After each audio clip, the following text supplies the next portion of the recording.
Welcome to learning corner. இன்றைக்கி நம்ம பார்க்க போகிறது அக்டோபர் 13 17 வரைக்குமான கரண்ட் அஃபேர்ஸ். கரண்ட் அஃபேர்ஸ்குள்ளே போகிறதுக்கு முன்னாடி ஸ்கீம் ஒன்று பார்த்துருப்போம். சீஃப் மினிஸ்டர்ஸ் பிரேக்ஃபாஸ்ட் ஸ்கீம், முதலமைச்சரின் காலை உணவு திட்டம்.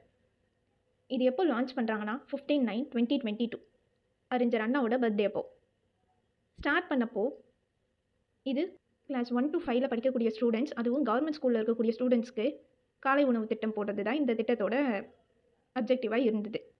அதுக்கப்புறமா 2023 அப்புறம் 15/7/2024 காமராஜர் பர்த்டே அப்போது கவர்மெண்ட் ஸ்கூல் மட்டும் இல்லாமல் government aided school in rural area கொண்டு வந்தாங்க.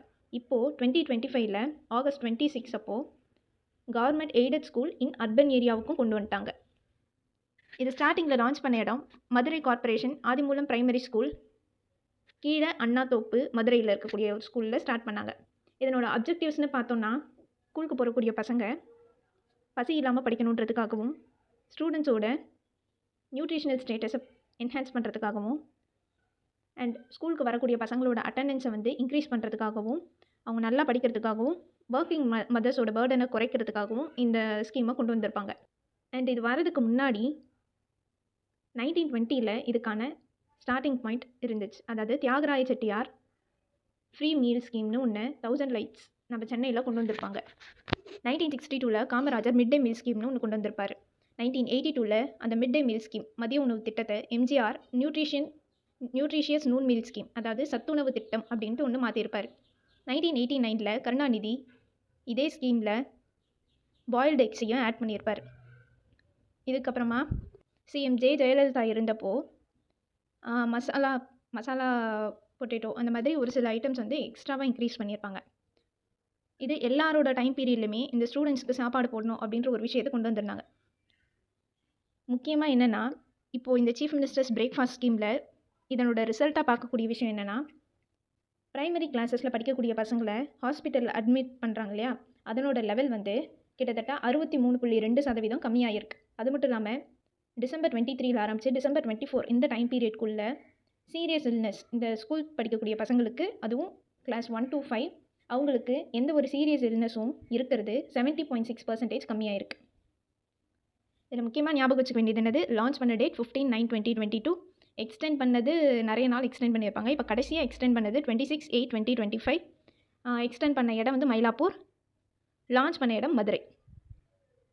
இதனோட அப்ஜெக்டிவ்ஸ்லாம் பார்த்துக்கோங்க. பசங்களுக்கு அட்டண்டன்ஸ் அதிகமாகிறதுக்கு இது ஒரு மெயின் ரீசன். இன்னொன்று பசி இல்லாமல் படிப்பாங்க அப்படின்றதுக்காகவும்.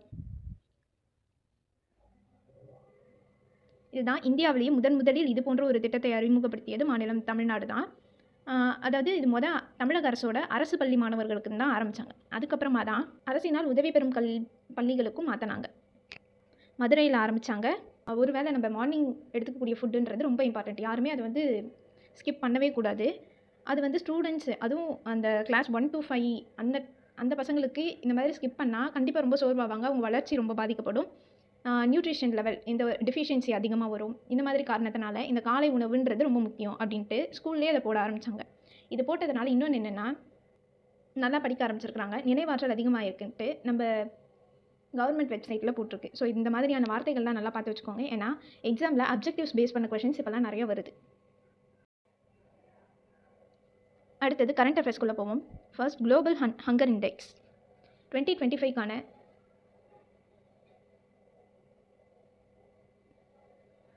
உலக பசி குறியீடு குளோபல் ஹங்கர் இண்டெக்ஸில் நம்ம இந்தியா 123 கண்ட்ரியில் 102வது இடத்தை பிடிச்சிருக்கு. நம்மளோட ஸ்கோர் 25.8. நம்ம எந்த கேட்டகரிக்குள்ளே வரோம்னா சீரியஸ் ஹங்கர் கேட்டகரிக்குள்ளே வரோம். இதில் இந்த லெவல் எப்படி இது பண்ணுவாங்கன்னா, 0ன்ட்டு இருந்தால் பசியே இல்லாத நாடு அப்படின்றது. இதுவே 100ன்னு வந்தால் பசி அதிகமாக இருக்கக்கூடிய நாடு, ஃபர்ஸ்ட் ஸ்டேட்டுன்னு சொல்லலாம். இதை 4 இண்டிகேட்டர்ஸ் வச்சு இந்த வேல்யூஸை சொல்கிறாங்க. ஒன்று அண்டர் நரிஷ்மெண்ட், அதாவது சாப்பாடு ஊட்டச்சத்து குறைபாடுன்னு சொல்லுவாங்க இல்லையா. அடுத்தது சைல்ட் ஸ்டண்டிங், 5 வயசுக்கும் கீழே உள்ள பசங்களுக்கு அந்த ஏஜ்க்கான வளர்ச்சி இல்லாமல் இருக்கிறது. சைல்டு வேஸ்டிங், அதே 5 வயசுக்குள்ளே இருக்கக்கூடிய குழந்தைங்களுக்கு வெயிட் கம்மியாக இருக்கிறது, அவங்க ஹைட்டுக்கு ஏற்ற வெயிட் இல்லாமல் இருக்கிறது.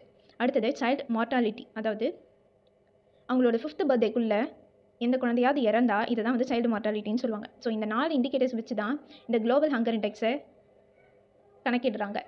2024 நம்ம இந்தியாவோட ரேங்க் வந்து 105 இருந்தது. 127 கண்ட்ரியில் 105th பிளேஸில் இருந்தது. இப்போது 123 கண்ட்ரீஸில் 102nd பிளேஸில் இருக்கிறோம். இதில் ஃபர்ஸ்ட் வரது யாருன்னு பார்த்தோன்னா Armenia, Belarus, Bosnia, Herzegovina, Bulgaria, China இந்த மாதிரியான கண்ட்ரீஸ்லாம் 1 to 25 பிளேஸில் வருது. இவங்களோட லெவல் பார்த்தீங்கன்னா ஸ்கோர் வந்து less than 5ல் இருக்குது. இதுவே லாஸ்ட் ரேங்க், அதாவது வேர்ஸ்ட் ஸ்டேட்னு சொன்னோம் இல்லையா, அது யாருன்னு பார்த்தா சொமாலியா 123rd பிளேஸில் இருக்கிறாங்க. அடுத்தது ஹென்லி பாஸ்போர்ட் இண்டெக்ஸ். இதில் இந்தியாவோட பாஸ்போர்ட் வந்து 85th பிளேஸில் இருக்குது. நம்ம இந்தியன் வீசாவை வச்சு 57 கண்ட்ரீஸ்க்கு நம்ம போகலாம். லாஸ்ட் இயர் 59 கண்ட்ரின்னு இருந்தது. இதில் ஃபர்ஸ்ட் பிளேஸில் இருக்கிறது யாருன்னா சிங்கப்பூர் வந்து 193 டெஸ்டினேஷன்ஸ்க்கு போகலாம் அப்படின்ற மாதிரி. அடுத்தது சவுத் கொரியா, ஜப்பான். இந்தியா பார்த்தோன்னா வீசா இல்லாமலேயே 12 கண்ட்ரீஸ்க்கு போகலாம். எந்தெந்த இடம்னு பார்த்தோன்னா Bhutan, Indonesia, Mauritius, Nepal, Trinidad and Tobago. அடுத்த news, census of elephant in India எடுக்கப்பட்டிருக்கு. இது என்னென்னா, எப்பயுமே யானைகளோட கணக்கீடை எடுப்பாங்க. இந்த தடவை டிஎன்ஏவை பேஸ் பண்ணி இந்த யானைகளோட கணக்கீட்டை எடுத்துகிட்டு வந்திருக்காங்க.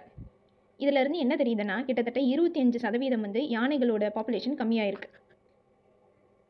இதுக்கு காரணம் என்னன்னு பார்க்கும்போது காடுகள் அழிக்கப்படுறதும் அந்த யானைகளோடு மனிதர்களுக்கான ஒரு சண்டை நிலவிக்கிட்டே இருக்கு இல்லையா, இது ரெண்டும் தான் முக்கியமான காரணமாக இருக்குது. இந்த ரிப்போர்ட் October 14, 2025 ரிலீஸ் பண்ணாங்க. இந்த டைட்டில் என்ன இருந்துச்சுன்னா, the status of elephants in India, DNA based synchronised all India population estimation of elephants, SAIEன்னு சொல்லுவாங்க. இது வந்து கிட்டத்தட்ட 2021 ஆரம்பிச்சு 25 வரைக்கும் இந்த ரிப்போர்ட் வந்து எடுத்திருக்கிறாங்க. இப்போ வந்து 22,446 எலிஃபென்ட்ஸ் வந்து இந்தியாவில் இருக்குது.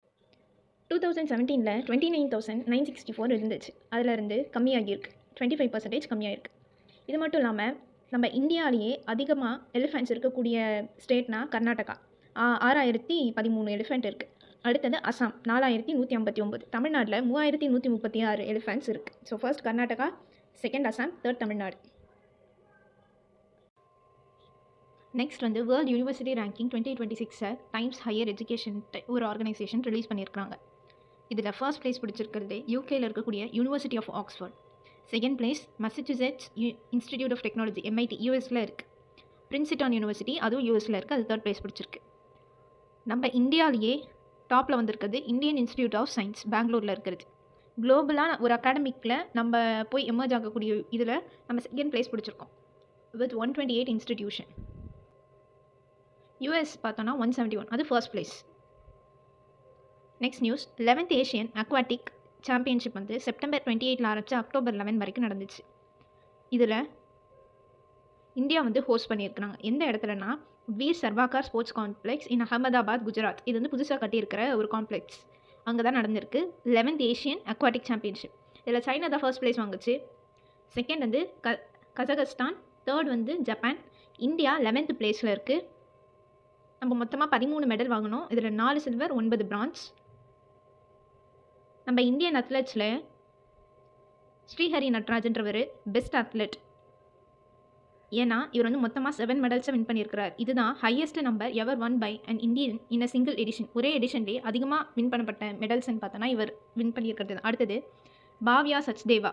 இவங்க என்னன்னா இந்தியாவோட ஃபர்ஸ்ட் விமென் மெடல், இவங்க தான் வந்து வின் பண்ணியிருந்தாங்க. France in 400 metre freestyle. Commonwealth Games 2030க்கான காமன்வெல்த் கேம்ஸை இந்தியா தான் ஹாஸ்ட் பண்ண போகிறதா ஒரு இது போயிட்டுருக்கு.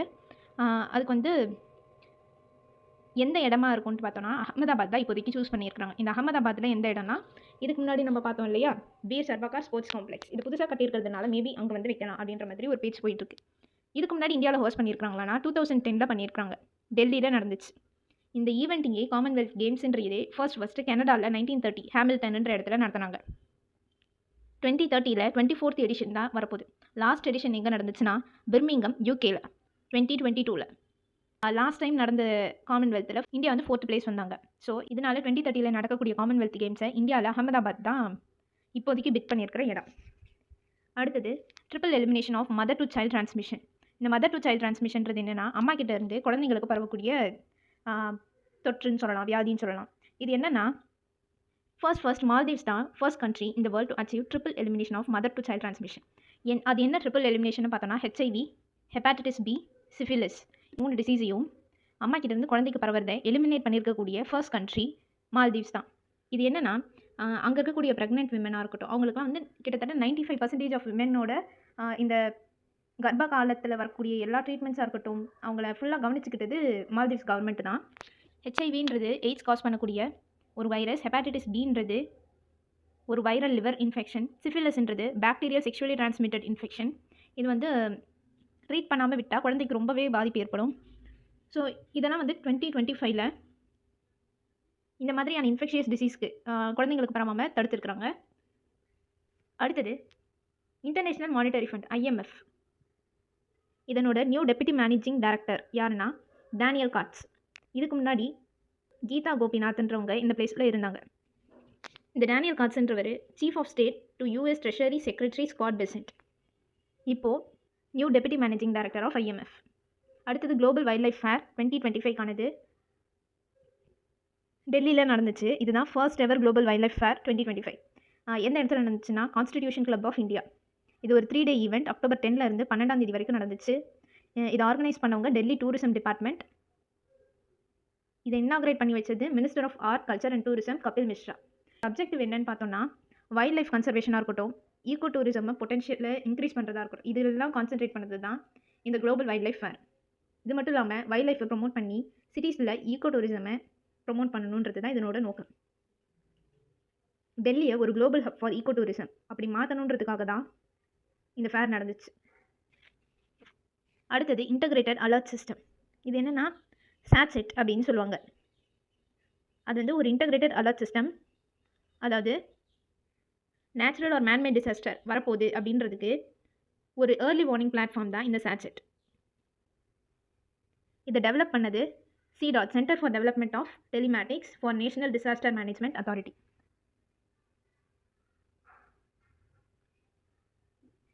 இது அலர்ட் பண்ணக்கூடிய ஏஜென்சிஸ்னு பார்த்தோம்னா Indian meteorological department, central water commission, Indian national centre for ocean information service, geological survey of India. இது இப்போ போயிட்டு இருக்கக்கூடிய G20 மினிஸ்டர் மீட்டிங்கில் தர்பனில் இந்த இன்டகிரேட்டட் அலர்ட் சிஸ்டம் தேவையை பற்றி பேசியிருப்பாங்க. இதில் முக்கியமாக தெரிஞ்சுக்க வேண்டியது என்னென்னா இந்த சாட்செட் அப்படின்ற ஒரு இன்டகிரேட்டட் அலர்ட் சிஸ்டம் எதுக்காக யூஸ் பண்ணுறாங்க? நேச்சுரல் அண்ட் மேன்மேட் டிசாஸ்டரை ஏர்லியாகவே வார்ன் பண்ணுறதுக்காக. இது டெவலப் பண்ணது யார்? CDOT, centre for development of telematics. அடுத்தது இந்தியாவோட நியூ ரிசர்ச் ஸ்டேஷனை ஈஸ்ட் அண்டார்டிகாவில் ஓப்பன் பண்ண போகிறாங்க. அதனோட பேர் வந்து மைத்ரி 2. இது வந்து அண்டார்டிகாலேயே நம்ம இந்தியன் ரிசர்ச் ஸ்டேஷனில் 4th. இது Jan 2029 கம்ப்ளீட் பண்ணுவோம் அப்படின்னு சொல்லியிருக்காங்க. இந்த ரிசர்ச் ஸ்டேஷன்லாம் அண்டார்டிக் ட்ரீட்டி சிஸ்டம் ATS 1959 ஒரு ட்ரீட்டி போட்டிருந்தாங்க. அதனால தான் இந்தியாவோட லாங் டேர்ம் சயின்டிஃபிக் ப்ரெசன்ஸை அந்த அண்டார்டிகாவில் வச்சுக்கிட்டே இருக்கிறாங்க. இந்த ப்ராஜெக்டை லீட் பண்ணுறது யாருன்னா கோவாவில் இருக்கக்கூடிய national centre for polar and ocean research, ministry of earth science கீழே. இதுக்கு முன்னாடி இருந்த 3 ரிசர்ச் ஸ்டேஷனோட நேம் வந்து தக்ஷின் கங்கோத்ரி, மைத்ரி, பாரதி. மைத்ரி ஆல்ரெடி இருக்குது, மைத்ரி 2ன்றது தான் இப்போ. இந்த மைத்ரி இருக்கு இல்லையா, இதில் ஒரு சில ஃபால்ட்லாம் வரவே தான் இந்த மைத்ரி 2வை இப்போ ஓப்பன் பண்ணுறாங்க. 1989 இது பண்ணாங்களா. இதோட டைம் பீரியடு 10 வருஷம் தான். ஆனால் அதுக்கும் மேலேயே அந்த மைத்ரின்றது நல்லா ஒர்க் ஆயிடுச்சு. அடுத்தது Israeli presidential medal of honour யாருக்கு கிடச்சிருக்குன்னா US பிரசிடென்ட் டொனால்ட் ட்ரம்ப்புக்கு கிடச்சிருக்கு. அவருக்கு நோபல் ப்ரைஸ் தான் கிடைக்கல, இப்போ வேறு ப்ரைஸ் ஒன்றும் கொடுத்துருக்குறாங்க. இது ஏன் கிடச்சிருக்குன்னா இவர் வந்து காசா சீஸ்ஃபயர், காசாவில் நடக்கக்கூடிய போரை தடுத்ததுக்காகவும், இன்னொன்று இந்த இஸ்ரேலோட ஹாஸ்டேஜஸ் அவங்கள ரிலீஸ் பண்ணுறதுக்கு காரணமாக இருந்ததுக்காகவும் இவருக்கு இந்த அவார்டு கொடுத்துருக்குறாங்க. இஸ்ரேல்லையே இது வந்து ரொம்ப ஒரு ஹையஸ்ட் சிவிலியன் ஹானர் இந்த அவார்டு. இது ஏன் கொடுப்பாங்கன்னா to recognise those who have made and outstanding contribution to Israel or to humanity. ட்ரம்போட இன்வால்மெண்ட் பப்ளிக்காக தெரியலனாலும் இவர் வந்து பிஹைண்ட் த சீன்ஸ் நிறையவே ரோல் ப்ளே பண்ணியிருக்கிறாரு அப்படின்ட்டு சொல்லப்பட்டதுனால இந்த அவார்ட் கொடுத்துருக்காங்க. முக்கியமாக ஹாஸ்டேஜ் ரிலீஸ் பண்ணதாக இருக்கட்டும், ஹியூமனிடேரியன் ஆக்சஸ், அதாவது சாப்பாடாக இருக்கட்டும், மெடிசின்ஸாக இருக்கட்டும், கொண்டு போய் இது கொடுத்ததாகட்டும், இந்த மாதிரி இதெல்லாம் இவர் நிறைய ஹெல்ப் பண்ணதுனால இவருக்கு இந்த அவார்ட்.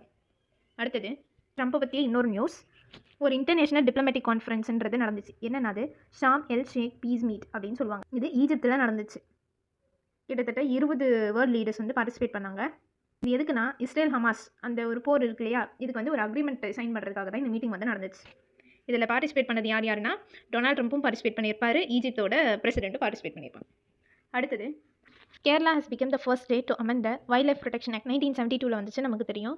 அதை அமெண்ட் பண்ணியிருக்காங்க. இந்த அமெண்ட்மெண்ட்டோட மெயின் ரீசன் என்னென்னா மனுஷனுக்கும் அனிமல்ஸ்க்கும் நிறைய கான்ஃப்ளிக்ஸ் பிரச்சனை வருது அப்படின்றதுனால இந்த அமெண்ட்மெண்ட்டை கொண்டு வந்திருக்காங்க. அப்படி இந்த அமெண்ட்மெண்ட்டில் என்ன இருக்குன்னு பார்த்தோன்னா வைல்ட் அனிமல்ஸ் வந்து மனுஷனுக்கும் அக்ரிகல்ச்சருக்கும் ஏதோ ஒரு ஒரு த்ரெட்டாக இருக்கும்போது அது வந்து ஒரு கண்ட்ரோல்டு கல்லிங்னு சொன்னோன்னா அது ஒன்று அனிமல்ஸை செக்ரிகேட் பண்ணி வைக்கிறதா இருக்கட்டும், ஆர் அந்த ஒரு பாப்புலேஷன் அளவை கண்ட்ரோல் பண்ணுறதுக்காக இருக்கட்டும், அது வந்து அந்த ப்ராசஸை சிம்பிளிஃபை பண்ணுறதுக்காக இந்த அமெண்ட்மெண்ட்டை கொண்டு வந்திருக்கிறாங்க. இதுக்கு முன்னாடி சென்ட்ரல் வைல்ட் லைஃப் லா அதையும் அமெண்ட் பண்ண ஃபர்ஸ்ட் ஸ்டேட் கேரளா தான். இந்தியாவோட first fully solar powered zoo Bannerghatta biological park, அதுதான் இந்தியாவோட first fully solar powered zoo. கிட்டத்தட்ட 1 மெகாவாட் கெப்பாசிட்டிக்கு ஏற்ற அளவுக்கு சோலார் பிளான்ட்டை இம்ப்ளிமெண்ட் பண்ணியிருக்கிறாங்க. இந்த பேனர்கத்தா நேஷனல் பார்க் இருக்கிறதுலே அதுதான் லார்ஜர். அதில் இந்த பேனர்கத்தா பயாலஜிக்கல் பார்க்குன்றது உள்ளே இருக்கும்.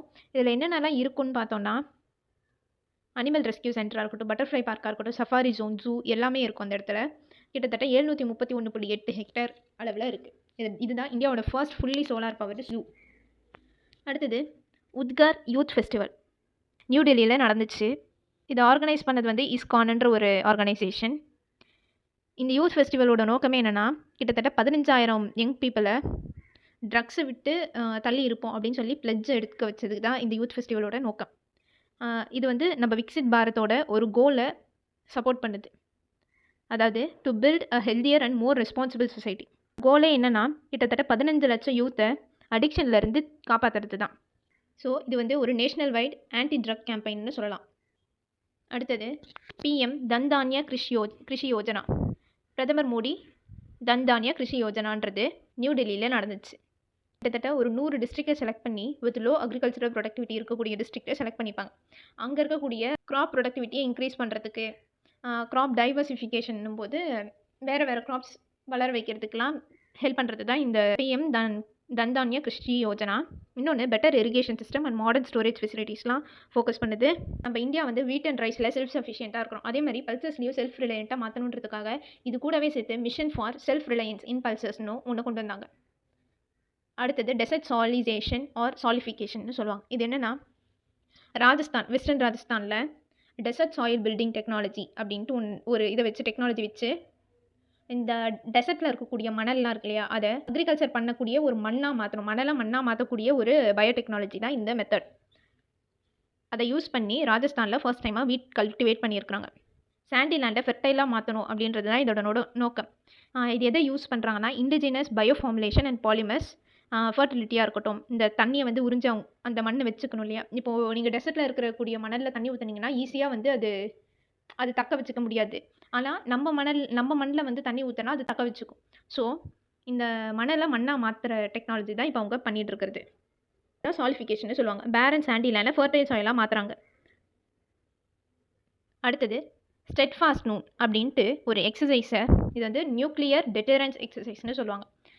இது எதுக்குன்னா, நாட்டோட நார்த் அட்லாண்டிக் ட்ரீட்டி ஆர்கனைசேஷன்ஸ் இருக்கு இல்லையா, அவங்களோட நியூக்ளியர் இதெல்லாம் வந்து ரெடியாக இருக்கா அப்படின்னு செக் பண்ணக்கூடிய ஒரு ஆனுவல் எக்ஸசைஸ் இது. அது பேர் தான் ஸ்டெட்ஃபாஸ்ட் நூனு. ஒரு வருஷமும் ஒரு நாட்டோ கண்ட்ரி நடத்துவாங்க. இந்த 2025 நெதர்லாண்ட் ஹோஸ்ட் பண்ணாங்க. அதர் பார்ட்டிசிபேட்டிங் மெம்பர்ஸ் யாருன்னா பெல்ஜியம், பிரிட்டன், டென்மார்க். இவங்க மட்டும் இல்லாமல் Finland, Poland, US, Germany and other allies எல்லாருமே வந்து பார்ட்டிசிபேட் பண்ணியிருந்தாங்க. இந்த நாட்டோ எப்போ ஃபவுண்ட் பண்ணாங்கன்னா 4 ஏப்ரல் 1949. ஹெட் குவார்ட்டர்ஸ் பெல்ஜியமில் இருக்கக்கூடிய ப்ரூசல்ஸில் இருக்குது. Next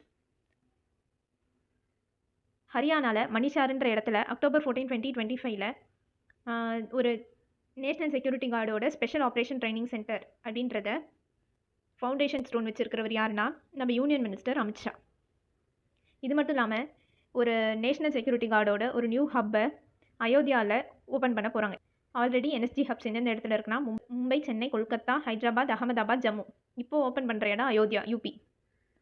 prime minister Shri Narendra Modi கீழே இந்தியா டெரரிசம்க்கு 0 டாலரன்ஸ் பாலிசியை சைன் பண்ணியிருப்பாங்க. Next semiconductor innovation museum. இது நம்ம இந்தியாவோட ஃபர்ஸ்ட் செமிகண்டக்டர் இன்னோவேஷன் மியூசியம். எங்கே இருக்குன்னா ஹைதராபாத்தில், தெலுங்கானாவில். இதை ஓப்பன் டெவலப் பண்ணது யாருன்னா டிசிப், அதாவது technology chip innovation programme. October 12, 2025.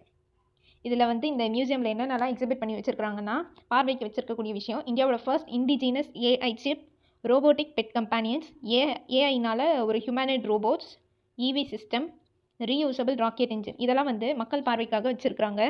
நம்ம பப்ளிக்கையும் இண்டஸ்ட்ரியையும் ஒரு செமிகண்டக்டர் அண்ட் எலக்ட்ரானிக் ஈகோசிஸ்டம்குள்ளே எங்கேஜ் பண்ணி கொண்டு வரணுன்றது தான் இந்த மாதிரியான மியூசியம்ஸ்க்கான நோக்கம். Next AI powered data centre விசாகப்பட்டினமில் கூகுளோடு சேர்ந்து கவர்மெண்ட் ஆஃப் ஆந்திர பிரதேஷ் ஒரு மெமரண்டமை சைன் பண்ணியிருக்காங்க October 14, 2025. இது கிட்டத்தட்ட 15 பில்லியன் இன்வெஸ்ட்மெண்ட் நம்ம கூகுள் வந்து நம்ம இந்தியாவில் போட போகிறாங்க. நெக்ஸ்ட் 5 இயர்ஸ்க்குள்ளே இது வந்து இந்த ப்ராஜெக்டை முடிக்கணுன்றது தான் இவங்களோட நோக்கம். இதுதான் நம்மளோட first artificial intelligence hub in the country located in the vibrant city of Visakhapatnam. அது மட்டும் இல்லாமல் கூகுளோட லார்ஜஸ்ட் எவர் இன்வெஸ்ட்மெண்ட் யூஎஸை தாண்டி ஒரு அதிகபட்ச அமௌண்ட் அவங்க போட்டு இன்வெஸ்ட் பண்ணக்கூடிய இதுதான். நம்ம தமிழ்நாடு சீஃப் மினிஸ்டர் மு.க. ஸ்டாலின் விழுப்புரம்லையும் தேனிலையும் மெகா ஃபுட் பார்க்ஸை October 13 ஓப்பன் பண்ணி வச்சுருக்கிறார். விழுப்புரமில் திண்டிவனமில் கிட்டத்தட்ட 157 ஏக்கர் 120 கோடியில், தேனியில் 123 ஏக்கர் 70 கோடியில். இது மட்டும் இல்லாமல் 16 கிரெச்சஸ்னால் குழந்தைகள் காப்பகம்னு சொல்லுவாங்க. அதை இண்டஸ்ட்ரியல் பார்க்ஸில் எஸ்டாப்ளிஷ் பண்ணியிருக்கிறாங்க. யாருன்னா சிப்காட். இது மட்டும் இல்லாமல் இன்னொரு விஷயமும் பண்ணியிருப்பார். இந்த அரண் இல்லத்தை இனாகரேட் பண்ணி வச்சுருப்பார். இந்த அரண் இல்லம்னா யாருக்குன்னா டிரான்ஸ்ஜெண்டர்ஸ் இருக்கிறாங்க இல்லையா, அவங்க தங்கக்கூடிய ஒரு வீடு மாதிரி, அதுதான் இந்த அரண் இல்லம். எந்தெந்த இடத்துல எஸ்டாப்ளிஷ் பண்ணியிருக்கிறாங்கன்னா சென்னையில் இருக்கக்கூடிய ஷெனாய் நகர், இன்னொன்று மதுரையில் இருக்கக்கூடிய அண்ணா நகர். கிட்டத்தட்ட 43 லட்சம் October 13, 2025 ஓப்பன் பண்ணி வச்சார். இங்கே இந்த டிரான்ஸ்ஜெண்டர் பீப்புள் வந்து எவ்வளோ நாள் தங்கலான்னு பார்த்தோம்னா 1 வீக்லேருந்து 3 இயர்ஸ் வரைக்கும் தங்கலாம். அடுத்தது தமிழ்நாடு சீஃப் மினிஸ்டர்ஸ் ட்ராஃபி 2025 இப்போ நடந்து முடிஞ்சிச்சு. 26/8/2025 ஆரம்பிச்சு 12/9/2025 முடிஞ்சிச்சு. இதுதான் வந்து longest running state level tournaments in India. அது மட்டும் இல்லாமல் இது எப்போ ஸ்டார்ட் பண்ணி வச்சாங்கன்னா 2010 ஸ்டார்ட் பண்ணி வச்சாங்க. இந்த தடவை நடந்த இந்த தமிழ்நாடு சிஎம் ட்ராஃபியில் 2025 வின் பண்ணது ஃபர்ஸ்ட் பிளேஸில் இருக்கிறது Chennai. 109 gold, 90 silver, 82 bronze. Second place Chengalpattu, third place Coimbatore, fourth Salem, fifth Dindigul. Next news bits பார்ப்போம். இதுக்கு முன்னாடியே நம்ம சேனலில் IUCNோட வேர்ல்டு கன்சர்வேஷன் காங்கிரஸ் பற்றி பார்த்தோம். அந்த மீட்டிங்கில் IUCNோட WCPA கென்டன் மில்லர் அவார்ட் அப்படின்ற ஒரு அவார்டை கொடுத்துருக்குறாங்க. இது யாருக்குன்னா டாக்டர் சொனாலி கோஷ்க்கு கிடச்சிருக்கு. இவங்க வந்து கசிரங்கா நேஷனல் பார்க்கோட ஃபீல்டு டைரக்டர். இந்த அவார்ட் வாங்கக்கூடிய ஃபர்ஸ்ட் இந்தியன் இவங்க தான். ஸோ இது ரொம்ப இம்பார்ட்டண்ட். அடுத்தது சொனாலி சென்குப்தா அப்படின்றவங்க RBIயோட எக்ஸிக்யூட்டிவ் டைரக்டர் ஃப்ரம் October 9, 2025. இதுக்கு முன்னாடி இவங்க கர்நாடகாவில் இருந்த RBI ஆஃபீஸ் அதில் ஒர்க் பண்ணிகிட்டு இருந்தாங்க ரீஜனல் டைரக்டராக.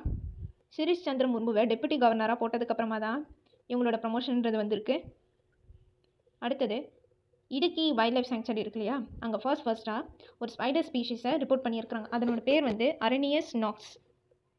இது வந்து ஒரு ஆர்ப் வீவிங் ஸ்பைடர். இதனோட ஃபேமிலி நேம் வந்து அரனைடே. இதை லெதரி கார்டன் ஆர்ப் வீவர்னு சொல்லுவாங்க. ஃபர்ஸ்ட் இது 1877 இந்த ஸ்பீஷீஸை கண்டுபிடிச்சாங்க. அடுத்தது 70th ஃபிலிம்ஃபேர் அவார்ட் 2025 அகமதாபாத்தில் நடந்துச்சு, கங்காரியா லேக்கில். கிரண் ராவோட லப்பத்தா லேடிஸ் தான் 13 அவார்ட்ஸ் வின் பண்ணியிருக்குது. 2020 இதே மாதிரி 13 அவார்ட் குல்லி பாய் அப்படின்ற மூவி வந்து வின் பண்ணியிருந்தது. பெஸ்ட் ஆக்டர் வந்து Amitabh Bachchan, best actress Alia Bhatt, best movie இந்த லப்பத்தா லேடிஸ். அடுத்தது இன்ஸ்பெக்டர் பாவனா சௌத்ரின்றவங்க தான் first women flight engineer in border security force air wing. Next important days பார்ப்போம். வேர்ல்டு ஸ்டாண்டர்ட்ஸ் டே இது வந்து 14th October ஒரு வருஷமும் கொண்டாடுறாங்க. To recognise the invaluable contribution of experts and organisation who develop international standards. இந்த 2025 theme என்னென்னா a shared vision for a better world. Next world students டே இது எப்போ கொண்டாடுவாங்கன்ட்டு நம்ம எல்லாருக்குமே தெரியும். டாக்டர் APJ அப்துல் கலாமோட பர்த் ஆனிவர்சரி October 15. இது வந்து இவரோட 94th பர்த்டே. இந்த வருஷத்துக்கான தீம் பார்த்தீங்கன்னா empowering student as agents of innovation and change. APJ Abdul Kalam பற்றி பார்க்கணுன்னா இவர் வந்து மிசைல் மேன் ஆஃப் இந்தியான்னு கூப்பிடுவாங்க. ஏன்னா அக்னி, பிருத்வி இந்த மாதிரியான மிசைல்ஸ்லாம் வந்து டெவலப் பண்ணுறதுக்கு பெரிய இன்வால்மெண்ட் இவர்கிட்ட இருந்து தான் வந்துச்சு.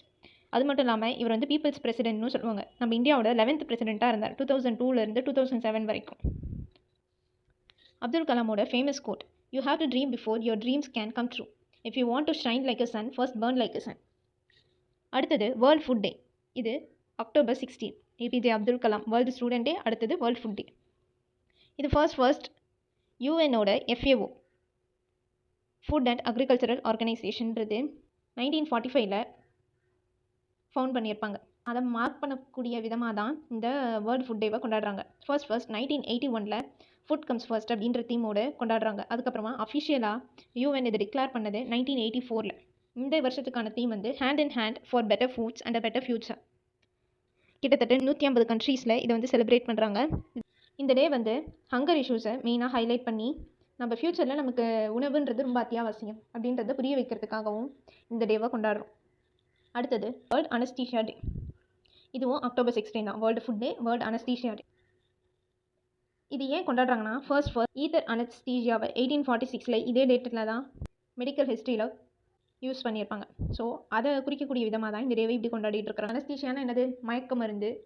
அது இல்லைன்னா நமக்கு அந்த வலி தெரிஞ்சுக்கிட்டே இருக்கும். அதுலேருந்து இந்த வலி இல்லாத ஒரு இடத்த கொண்டு வந்தது இந்த அனஸ்தீஷியா. நம்ம 2025 குளோபல் தீம் என்னென்னா அனஸ்தீஷியாலஜி இன் ஹெல்த் எமர்ஜென்சிஸ். அதாவது ரொம்ப கிரிட்டிக்கலான சுச்சுவேஷன்ஸில் பிரச்சனை இருக்கக்கூடிய நேரத்தில் இந்த அனஸ்தீஷியான்றது எவ்வளோ முக்கியன்றது ஃபோக்கஸ் பண்ணுறது தான் இந்த வருஷத்துக்கான தீம். அடுத்தது வேர்ல்டு ஸ்பைன் டே, October 16. அதுவும் அனஸ்தீஷியா, ஃபுட், ஸ்பைன். இது வந்து ஒரு annual event to recognise as a largest public health initiative. இது எதுக்குன்னா ஸ்பைனல் பெயினாக இருக்கட்டும், டிசபிலிட்டியாக இருக்கட்டும், பார்த்தீங்கன்னா ஒரு அவேர்னஸை க்ரியேட் பண்ணணும் அப்படின்றதுக்காக தான் இது கொண்டு வந்தாங்க. இந்த வருஷத்தோட அஃபிஷியல் தீம் என்னென்னா இன்வெஸ்ட் இன் யோர் ஸ்பைன். அடுத்தது international day for the eradication of poverty. இது October 17. Ending poverty is about dignity, justice and belonging, not just income. இது வெறும் பணம் சம்பாதிக்கிறது அதனால் பாவர்ட்டி போகுன்றதில்ல. டிக்னிட்டி, ஜஸ்டிஸ், பிலாங்கிங் இது எல்லாமே தான் ஒரு பாவர்ட்டின்றது இது எல்லாமே தான் குறிக்கும். 1992 UN general assembly October 17 international day for eradication of பாவர்ட்டியாக டிக்ளேர் பண்ணாங்க. இந்த வருஷத்தோட தீம் என்னென்னா ending social and institutional maltreatment by ensuring respect and effective support for families. Thank you. இந்த மாதிரி நிறைய கண்டென்ட்ஸ் வேணும்னா லேர்னிங் கார்னரை மறக்காமல் சப்ஸ்கிரைப் பண்ணுங்கள். இந்த வீடியோவுக்கு லைக் பண்ணி உங்கள் ஃப்ரெண்ட்ஸ்க்கும் ஷேர் பண்ணுங்கள்.